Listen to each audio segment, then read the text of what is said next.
A new campaign to stop illegal immigration. We have billboards providing warning messages in Mexico.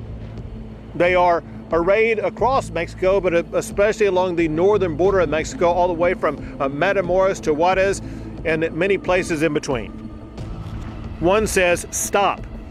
If you cross the border illegally into Texas, you will be jailed. 100,000 in Texas money spent on ads to warn migrants about the dangers of crossing illegally into the U.S. And what are border sheriffs expecting once President Trump takes office? I'm actually looking forward to the new year, to the new president, and seeing what it has in store for us. But again, I know our activity, even though it's gotten back down to that historical level, we're still going to be, active with groups and assistant border patrol out there in the monte. I'm Yami Virgin in San Antonio, Texas, for another edition of Immigration Crisis: The Fight for the Southern Border.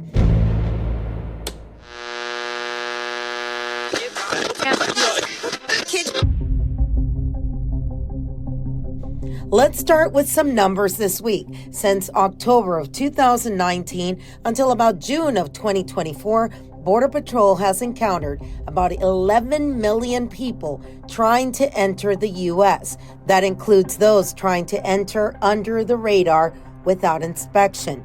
What is an encounter? Well, encounters are divided into three categories. An apprehension, that's when the person is temporarily detained by Border Patrol for crossing the border illegally between the ports of entry. They may or may not be arrested.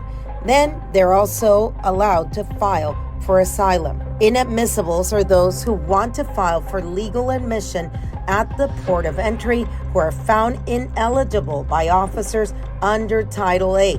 What's Title 8? Well, Title 8 is the part of the Code of Law for the United States that deals with immigration and nationality. It was first put out in 1872, and it was restated regarding citizenship, naturalization, and expatriation, and it was passed in October of 1940. And then there's expulsions. That's the people that were not allowed into the U.S. or sent back during COVID because it was a time of a health risk for the United States, so we were able to expulse people out of the country just under that claim. That data is coming directly from the government. Now, according to ICE, or U.S. Immigration and Customs Enforcement and Removal data, officers apprehended 171 unlawfully present non-citizens with pending charges or convictions for murder, homicide, or assault against children during their most recent nationwide law enforcement effort that ran for 12 days earlier this year. Just before Christmas, Governor Abbott traveled to Eagle Pass, Texas, to unveil a new effort by the state of Texas to stop the illegal migration happening at the U.S.-Mexico border in Texas. Our colleague, Robert Price, has that story. Ranch land in Eagle Pass serving as the backdrop for today's announcements from Texas Governor Greg Abbott. The launching of a series of billboards throughout Mexico and Central America warning migrants headed for the U.S. about the dangers and consequences of crossing into Texas illegally. Let's show you some examples of these billboards up close. Dozens of them in various languages, Spanish, Russian, Chinese, Arabic, sharing, as the governor put it, the horror stories of human trafficking with a heavy emphasis on sexual assault.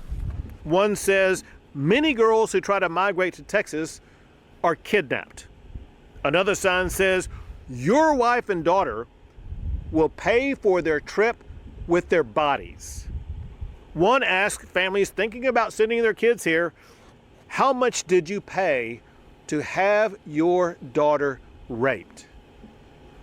This is tough medicine. The governor joined by the owners of this ranch land who shared their own horror stories of encountering women they say raped and beaten right in front of their home. It's scary when you can't go on your own property and you're told if you do, you have to carry a gun to protect yourself because you don't know if you'll be attacked by one of the men hiding in the brush. And so the governor says this campaign is targeting those who may be making what he calls a last gasp effort to cross the border over the next month before President-elect Donald Trump takes office. The people coming here, they could be raped, they could be assaulted, they could be killed. But the consequences also are, if they do make it across, they will be arrested, they will be jailed, and they will be deported. It is senseless. It is futile. The governor says this billboard campaign is costing the state about $100,000. Thank you, Robert. Now, about 176 miles west of Eagle Pass, Sheriff Thad Cleveland, a Republican elected to protect Terrell County, is waiting to see what changes when President Trump takes office. Sheriff Thaddeus Cleveland from Terrell County. Last time we saw you was probably about a month ago. So tell us where you're at now. Are you guys, have the numbers changed at all on the number of bodies? You know, since we last talked, and of course, since you've been out here, we have started to see an increase in activity. And I don't necessarily say it's because a new administration's come in. It's just that time of the year for us. October, November, into December, we'll see a bit more activity.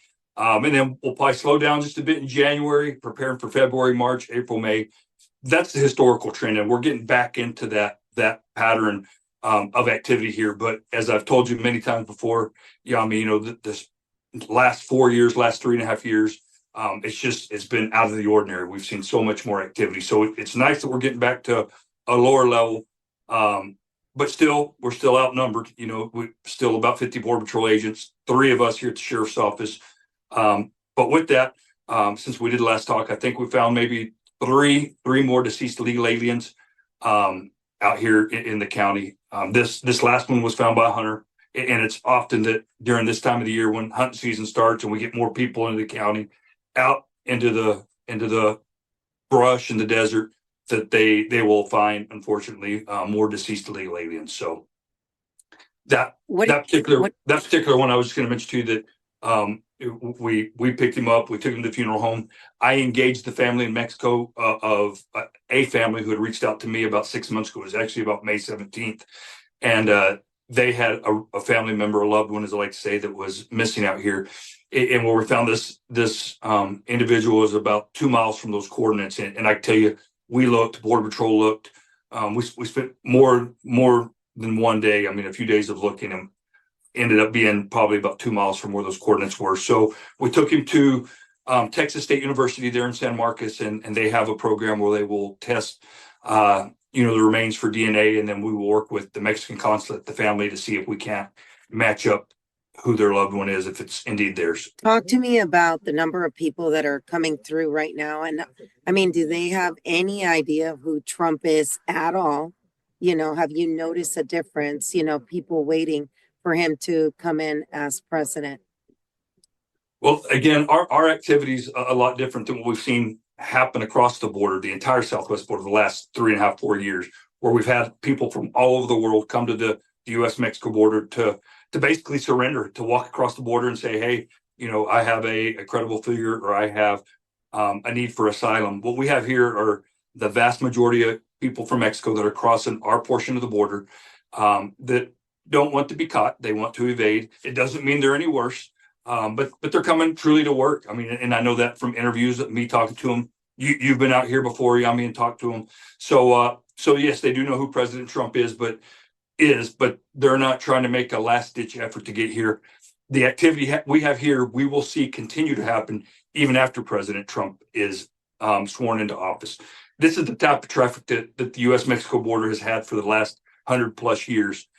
This is, as I like to say, just kind of the normal activity that we've always had, at least along this portion of the U.S.-Mexico border.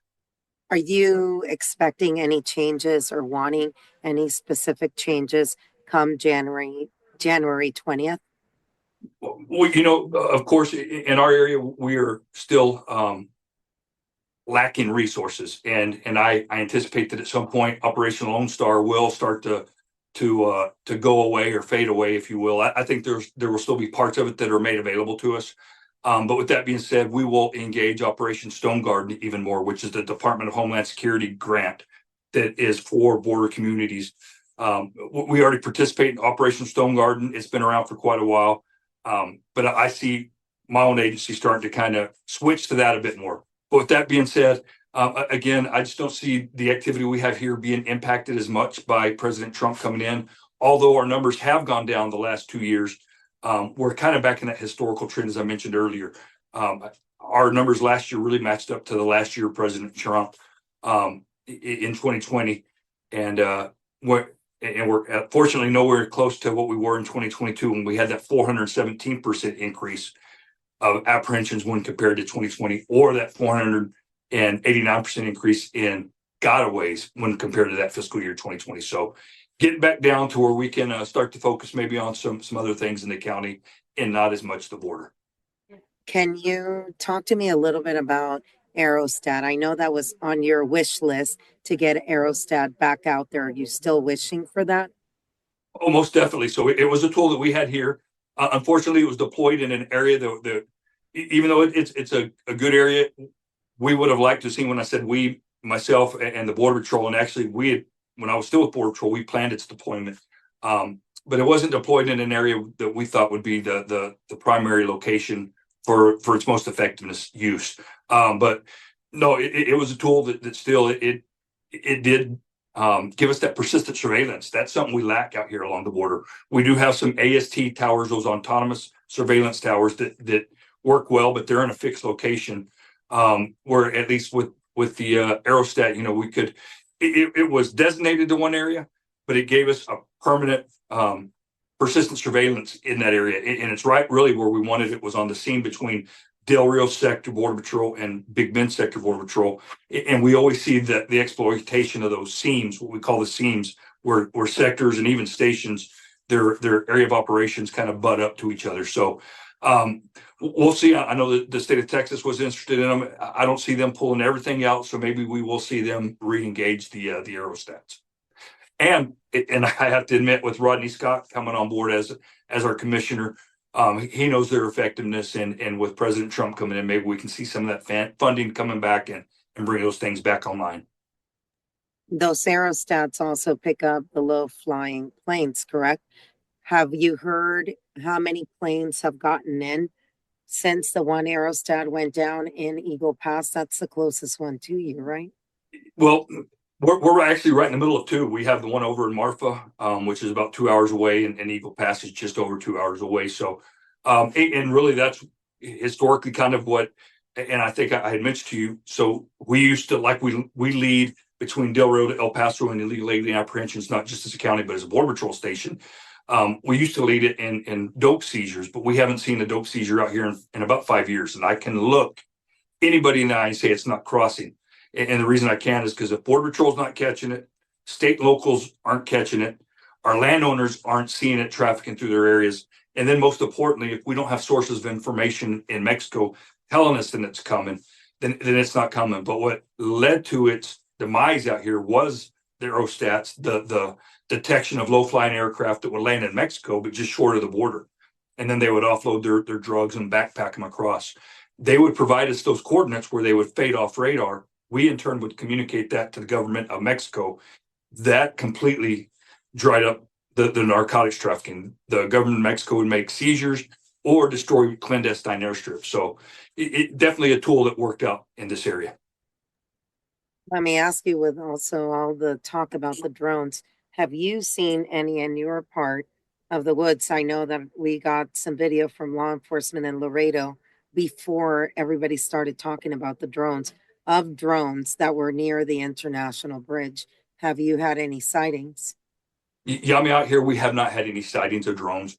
And the reason is as the lay of the land, Sanderson's about 20 miles actually off the river. Highway 90 is about 20 miles north of the river. So that 20-mile barrier between Highway 90 and the river, it's, I don't want to say Border Patrol doesn't patrol it. We do, and that's what we call our containment zone. If we can contact and apprehend activity in that area, we're better off, because once it gets north of 90, it's harder for us to, we're still successful, but harder to interdict.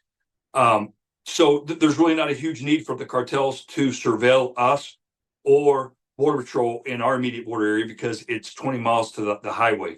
But in those areas like, Laredo to Nuevo Laredo or Eagle Pass to Piedras, all the way down through the Rio Grande Valley, there's a lot of cartel activity, people that utilize that to surveil Border Patrol, to surveil law enforcement, to make sure their loads make it in successfully and basically just to scout us out. Do you have any part of the fence that was built by any of the three presidents right now in your county? We do not have any fence here in our county. What we have is what I like to say is a God-made barrier, anywhere from 500 to 1,500 foot cliffs that act as that barrier. Just like the fence, though, it's still passable. People can still go over, under, or through the fence. Out here, they'll find a nook or cranny to crawl up the canyons and make their entry in the United States. But we don't need a lot of the infrastructure such as a fence out here. What we can use are roads, road improvements, and then technology, whether it's radars, cameras, night vision cameras, and then most importantly, of course, a man or a woman with a badge on their chest to go out there and make that successful apprehension. So if I hear you correctly, you what you really need is manpower or a force multiplier like the aerostat. Most definitely. That again, that aerostat provides that persistent surveillance. Not that it takes the place of an agent, but it allows us not to have an agent with a scope or an agent with MVGs for a wide swath of land. Of course, we're limited with our scope capability, especially out here, because you've seen the terrain. It's canyon land. It looks like mountains and hills, but yet it's really canyons. There's just so many hiding spots and so many view sheds that are taken out from our night scopes because it's just very rocky and rough terrain. So again, having that higher visibility from a tethered operating system, an aerostat, gives that persistent surveillance over that area and can actually see down in some of those canyons. Okay. Sheriff Thaddeus Cleveland, do you have anything else you want to add? Inauguration, are you going to be in D.C.? I am not. We had received an invite, but no, I think we're going to stay right here. And I'm actually looking forward to the new year, to the new president, and seeing what it has in store for us. But again, I know our activity, even though it's gotten back down to that historical level, we're still going to be, active with groups and assisting Border Patrol out there in the monte. Next week, we go to the Mexican side of the Rio Grande, where journalists run the risk against their life to report what is happening.